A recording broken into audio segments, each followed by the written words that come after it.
trazer aqui, né, vai acrescentar aqui as suas informações, o seu conhecimento, o cientista político Magno Cal, para a gente poder repercutir. Magno, muito boa tarde para você, boa sexta, um prazer falar novamente contigo. Eu começo perguntando, lá do comecinho da Camila, sobre a ligação do presidente Lula para o presidente norte-americano Donald Trump. O presidente Lula ele já havia sinalizado que entraria sim, em contato com Donald Trump. Isso aconteceu na manhã de hoje, foi uma conversa ali de 1h20. O meu questionamento não vai ser nada internacional, não vou trazer a questão do tarifaço, Magno, mas o impacto disso na campanha eleitoral, porque a gente vem de uma semana bastante que desgastou muito a campanha do presidente Lula por conta do elemento Fábio Luiz Lula da Silva, o filho mais velho do presidente Lula, que a gente vai aprofundar ainda hoje. Mas é um saldo positivo essa ligação de Trump, de Lula para Trump, tratando ali de tarifa, de crime organizado e de diversas outras questões para a campanha eleitoral? É positivo? Boa tarde, Marília. É sempre um prazer falar com você, com a nossa audiência aqui nas tardes do Metrópolis. Em princípio, é uma atitude positiva por parte do presidente Lula.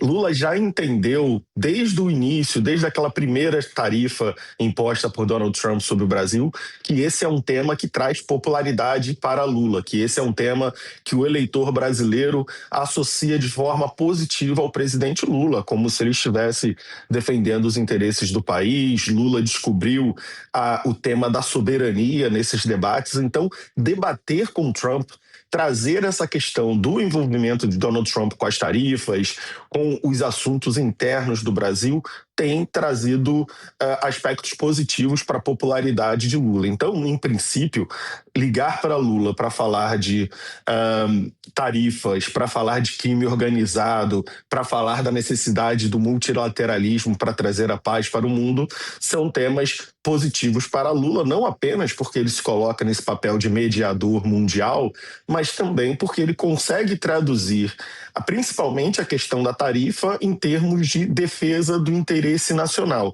A questão do crime organizado, que foi também um dos temas presentes nessa conversa, é um pouco mais delicado para Lula, porque o argumento de Lula quanto aos pontos dos Estados Unidos de Donald Trump é dizer que o Brasil já dispõe de instrumentos para combater o crime organizado. Lula diz, por exemplo, da tentativa de estrangular as fontes de receita do crime organizado, do quanto de dinheiro do crime organizado o Estado brasileiro já foi capaz de se apoderar, mas a gente sabe que no argumento aqui no mercado interno, aqui para os brasileiros, do governo para dizer que é capaz de combater o crime organizado, é um argumento um pouco mais fraco. O brasileiro sabe que o crime organizado tem se expandido. O brasileiro sabe que o Estado tem tido dificuldades em combater o crime organizado.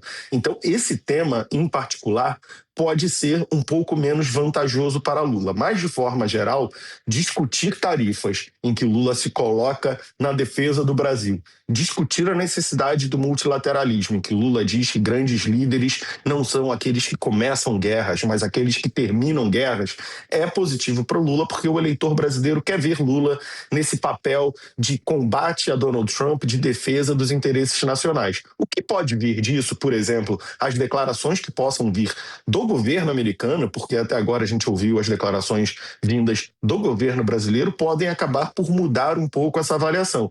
Mas, em princípio, debater com Donald Trump é uma posição confortável para Lula e uma posição que ele já descobriu que traz para ele dividendos em termos de popularidade.